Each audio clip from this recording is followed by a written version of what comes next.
Imagine you've just bought an old house, a fixer-upper from a bygone era. You're about to start a major renovation. You walk through with a contractor, making a list. That heavy ornate brass doorknob with the intricate design, replace it with a modern lever. That tall, elegant pedestal, sync with the strange-looking faucets, tear it out for a new vanity. That beautiful wavy glass in the old wooden windows, it's inefficient, get rid of it. The plan is to gut everything and head to the big box store. But what if you stopped for a moment? What if that doorknob was cast by a famous artisan hardware company in 1890? What if that pedestal sink is a coveted piece from the Art Deco period? What if the junk you're about to haul to the dumpster is actually architectural treasure, with design enthusiasts and historical preservationists willing to pay hundreds or even thousands of dollars for it? Today on Treasure Hunters, we're not looking in the attic or the basement. We're looking at the house itself. We are exploring the incredible, artistic, and highly valuable world of architectural salvage. As millions of these old houses have been modernized or demolished over the decades, their original components have become increasingly scarce.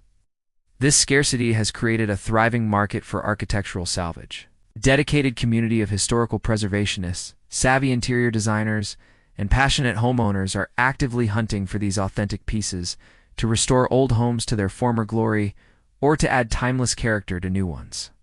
They understand that these objects are the soul of a house. They are tangible links to the past, representing the design trends, materials, and craftsmanship of their era. Today, we're going to teach you how to see your own old house through the eyes of a treasure hunter. We'll show you what makes these built-in items valuable, explore the holy grail finds you might be living with, give you a step-by-step guide to identifying the treasures before they end up in a landfill. So, you live in a house built before, say, 1950. How do you know if its fixtures are just old, or if they're valuable antiques? The value is determined by a combination of the home's age, the quality of the materials, the maker, and the overall design. First and foremost is the era of construction, the when of your house. The architectural style of your home is your treasure map. Is it a Victorian house, built from the 1870s to around 1900? If so, you should be looking for highly ornate, decorative, and complex pieces. Think intricate patterns, heavy cast iron, and detailed woodwork. Is it an arts and crafts or craftsman-style home from the early 1900s to the 1920s? Here, you'll find simpler, honest craftsmanship, with an emphasis on natural materials like quarter-sawn oak and hammered copper or brass. Is it from the Art Deco period of the 1920s and 30s? Look for bold, geometric shapes, sleek lines, and chrome or nickel finishes. Knowing the era of your house tells you what kind of treasure you should be looking for. Second is the material, the what of the object. This is a huge indicator of quality and age. For wood, you're looking for old-growth lumber. Before the 1940s, builders used wood from massive, ancient forests. This wood has incredibly tight, dense grain that is far superior to modern, fast-growing lumber. Look for woods like quarter-sawn oak with its beautiful reflect pattern, heart pine, which is incredibly hard and durable, or American chestnut, which is now almost extinct. For metal, you need to distinguish solid from plated. Get a magnet. A magnet will not stick to solid brass or bronze. If it sticks, you have a less valuable iron or steel piece that is simply plated.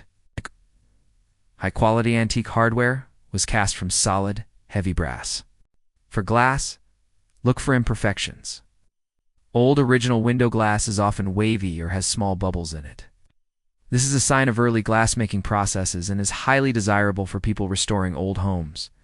And of course, look for decorative stained or leaded glass. For ceramics, look for heavy, durable porcelain on old sinks and tubs, or thick, well-made tiles in bathrooms and kitchens. Third, look for a maker's mark, the who of the piece. Just like with any other antique, the manufacturer matters. Quality hardware companies from the Golden Age proudly stamped their names on their products. Carefully remove a doorknob or a lock and look on the edge or the back for names like Sargent, Corbin, Russell, and Irwin, or Yale and Town. On old plumbing fixtures, look for iconic American brands like Standard Crane or J.L. Mott Ironworks. Finding a maker's mark is a key step in authenticating and valuing a piece. Finally, there's condition and originality. Is the piece intact and functional? For hardware, an unpolished, original patina that is developed over a century is often considered far more desirable than a brightly shined modern look. For a fireplace mantle, are all the original carved pieces, shelves, and columns present? The more original and complete the item, the higher its value. Now, let's talk about the legends. Any of these are the built-in treasures that can dramatically increase the value of an old home or be worth a fortune on their own if salvaged correctly. Grail number 1. Complete sets of high-end Victorian hardware. In the Victorian era, hardware wasn't just functional, it was house jewelry. Companies produced incredibly ornate doorknobs, backplates, hinges, and window locks in elaborate patterns. Styles like Eastlake with its geometric and incised carvings are highly sought after. Finding a single beautiful doorknob is a treat, but finding a complete matching set of all the original hardware for an entire house is the holy grail for a restorer. This allows them to bring a house back to its exact original state. A complete set of rare patterned hardware can be worth thousands of dollars. Grail number 2. Original stained or leaded glass windows. A large, intricate stained glass window is the soul of a vintage home. These were custom, handmade works of art. A window from a Victorian home might feature colorful birds and flowers. An arts and crafts home might have a geometric window with stylized tulips made from earthy toned glass. An Art Deco home might have a sleek, sunrise patterned window. These are not just windows, they're light-filled paintings. A large, undamaged, and beautifully designed stained glass window, especially one that can be attributed to a known studio, can be worth anywhere from a few thousand to tens of thousands of dollars. Grail number 3. Carved fireplace mantles and surrounds. The fireplace was the heart of the home, and the mantle was its crown. An ornate, hand-carved wooden mantle, especially one made from quarter-sawn oak or mahogany, with columns, beveled mirrors, and detailed carvings from the late 19th century, is a stunning piece of furniture. Equally valuable are cast-iron fireplace fronts or surrounds with intricate relief work depicting scenes from nature or mythology. These pieces define a room and are highly sought after by people restoring historic homes. Grail number 4. Freestanding clawfoot tubs and pedestal sinks. While many old tubs and sinks were thrown into landfills, original cast-iron clawfoot tubs and elegant porcelain, pedestal sinks from the early 20th century are now design icons.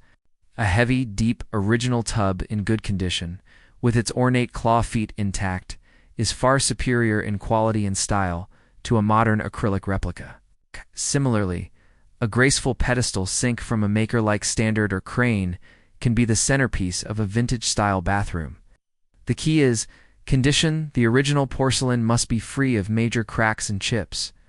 Okay, you might not have a massive stained glass window from a famous studio, but your old house is likely filled with smaller, more common items that are still valuable and collectible. Keep an eye out for glass doorknobs. Clear, fluted glass knobs were very common, but finding them in unique colors like cobalt blue, deep amber, or even purple is a fantastic find.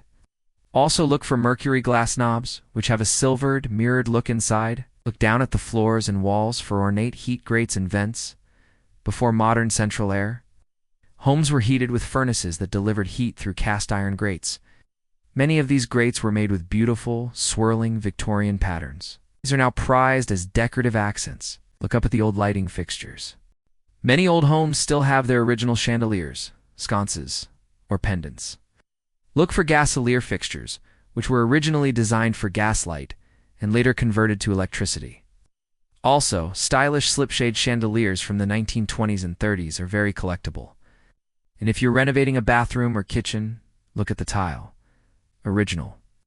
Thick subway tile from the 1920s or the small, hexagonal floor tiles common in that era are prized by restorers who want an authentic look. You're about to start a renovation on an old house. How do you ensure you don't throw away a treasure? Step 1. Document before you demolish. Before the first crowbar comes out, become a historian. Go through every room and take detailed photos of everything that looks original. Every doorknob, every light fixture, every hinge, every piece of trim. This creates a record and helps you identify what you have. Step 2. Look for maker's marks. This is your key to research. Carefully remove a piece of hardware. Look on the back, the edges, or the latch mechanism. You will often find a manufacturer's name or logo. Write it down and search for it online. You might discover that your common-looking lock was made by a premium 19th century company. Step 3.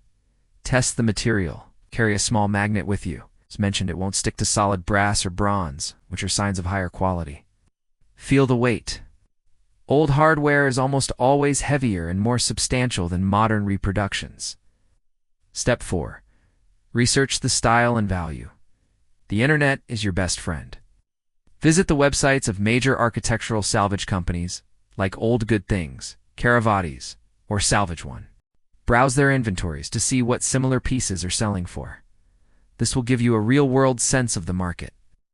And as always, check the sold listings on eBay for specific items, like antique Sargent doorknob or Victorian cast iron grate. The real value of an old house isn't in its new kitchen or its modern bathroom. It's in its bones, its character, and its history. The original architectural elements are the soul of the home, a testament to the craftsmen who built it and the generations who lived there. They are tangible connections to the past, built with a level of quality and artistry that is a rare and precious commodity. So if you live in an old house or are thinking of buying one, look closer. Don't be so quick to gut and replace. See the beauty in the details. See the history in the hardware. You might find that the greatest hidden treasure you could ever discover is the one you're already living in. If you enjoyed this look into the treasures within our homes, please hit that like button, subscribe,